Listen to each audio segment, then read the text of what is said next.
this fly. Yeah, well, this one I don't know. Do I have to embellish? Because I usually tell the truth. I'm one of those weird fishermen. I actually don't, you know, stretch it too much. Yeah, do you? All right. All right, so basically everybody got a white thread. The main thing to this is just to tie a nice even shank. You don't want bumps. And when you start it up behind the eye like a hook length, and then nice and even, and it will go neat. If you have clumps and bumps, it doesn't go real well. So you just start your thread just behind the eye, just like that, and just kind of be even. And I usually just go back about a hook eye, because I like to keep them thin. I don't like a bulky dude. So I'm just gonna go there, and then I'm gonna start the super hair, and I'm gonna go back and then forward. So I'm just gonna tie one, right? I'm just tying one?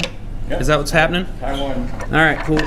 So you take the super hair, just take it on there on an angle like that, kind of loosely. And then I pull on it. I actually put my finger like that and put a little crank on it to keep it nice and even, so they're just right beside each other. So I'm actually putting a little crank on it. The most important wrap's right here at the end, because you want that tight, so once you turn this, it's not going to turn and pull the body. And you just keep that nice and even, like that. And when I get up here, I lift those, kind of bind them up so they cut kind of straight up. Am I blocking the light when I do that? You're doing great. All right, now here's the trick. When you do it, you kind of wet them, but you put a crank on them. And if you put a little crank, the first turn is the most important. You go around, and sometimes if they don't line up, I take my nail and I just jam those 3 cords together. But all you're gonna do is just get it started. Once you get it started, that first one's key. If it doesn't line up, you take your nail and bite it. But once it goes really smooth. And you sometimes leave that little vein. Oops, see, I have a bump. I have one that didn't lay a lot. So you can always go back. I shouldn't have clipped my nails, Dave. I didn't want to shock y'all. All right, there we go. But the main thing is when you start. If you get it started smooth like that, it just flows. There it is. And it makes that cool segmentation. It's kind of funny because, see the 18, it's a little big. Okay. Does that look all right up there? Does it look like it's segmenting? Yeah, it looks good. Can you see that okay? All right, and then just keep your tension there and go around. Back it up a little bit where you're gonna build the thorax, and then go underneath, and I just finish it off. The white's showing too on the segmentation. That's actually what I do on the 18s. Yeah, that's okay. On the little guys, I don't like that. I like to keep them tight, but the 18's a little big for. I mean, 20's my favorite. So you actually cut the thread, everything off, then we're gonna go back in with gray thread. There's my gray thread. And so you just go back in and start. Am I good to go? Yeah, you're good. Start your gray thread just like that. And whenever you do that cut, I always take the thread like that and go behind it, because I don't like that cut to lay back on the body. So it's just straight across, and then I'm going to cover that anyway, you know. A little jittery, but not bad. So the foam, I don't know if you can see that. I just cut it little pieces like that, just in tandem, just off the sheet. And I do try to keep them small, because the thinner they are, the better it seats in the film. If you do them too wide, that thing has a hard time popping upright. The whole key to this fly is to get it to pop like a suspender. And so a little piece of foam goes a long ways, a little thinner. And all you can do is tie it on like a thorax, just like a little thorax.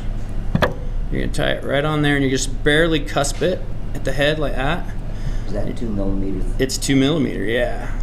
And you just kind of bind it down like that. And there's 2 ways I tie this. On the little ones, I omit this. I don't fold it over. I just tie it on forward and then take that little pooch in the back and cover it with dubbing and bind it down, because they sit better in the film. So the dubbing is just a mix of muskrat with a little UV, gray, and almost nothing. But it's kind of critical to the fly, because you want it to sodden. Once that thorax soddens, it actually helps it sit in the film. So once you get a fish to eat it, that helps it, because then it pops every time. But actually, this fly came about fishing lakes. I used to fish lakes in February with midges, because I plumbed for 8 years, and that's how I came up with this fly. Was just fishing these nasty little midge sippers, you know, back when nobody did. Now it's kind of big on the Provo. Anyway, little dubbing, hardly anything. Just a very bare minimum. And all you can do is start it by the eye, go back, and then forward. So I'm just going to take it, and I'm going to go right here at the head first, and then work it back, and then kind of in the middle, just so I cover that. Nice little ball, nice little thorax. And then you just take your thread, whoops, forward here, get it up by the eye, and all you can do is crank this over. You crank this, whoops, oh Lord, did that just happen? Hang on. I broke my phone. I don't think that's ever happened. That's freaking awesome. Well, that'll test your nerves, so we'll do it real quick. Anybody missed that? Holy crap. All right, so same thing. Yeah, we'll edit that out, right, Dave? That never happens to me. No, actually, that's going to make our blooper reel. There you go. Great. So same thing, just tying it on there. At least I got the dubbing on there, right? And it's just a little bit. And maybe I went too thin. Maybe you need to do them thicker so they don't break. And just cover that up. I recovered well though, right? Oh yeah. All right. That's what's key. Yeah, that's it. Don't panic. Not that this ever happens. And then you pull that over, kind of tight. I like that tight. And all I ever do is go like that. And what I actually do a lot is I'll just half hitch it once, and then I'll do a whip finish on top, and I'll be done. But I like to just keep it tight, so I usually just do a quick little half hitch underneath, and just zip it up there like that. And then pop it, and then I'll cut it, because now nothing's gonna lose its, and I cut it at a slight angle, just barely like this way, just a slight angle, and I actually like it taller. I think people don't leave enough, do a kind of an angle like that, and that might be a little much, so just a slight angle like that, that's perfect. It's about the length of the abdomen, I think. I think a lot of times in that, they don't care, but it's important that you can see it, because it sits low, you know, and that you want to see that. Then all I do is a whip finish over the top, right like that. And if you want to, always do that pop, right, Dave? Pull it from the back, get that pop. Absolutely. Yeah, and then I do 2 threes. I'm kind of superstitious. I like odd numbers and threes, double three, like that. But that's Bob. That's that works on fish that are just annoying, you know. But you got to get it to ride right. And actually, I used to use it as just a visual for little teeny midges.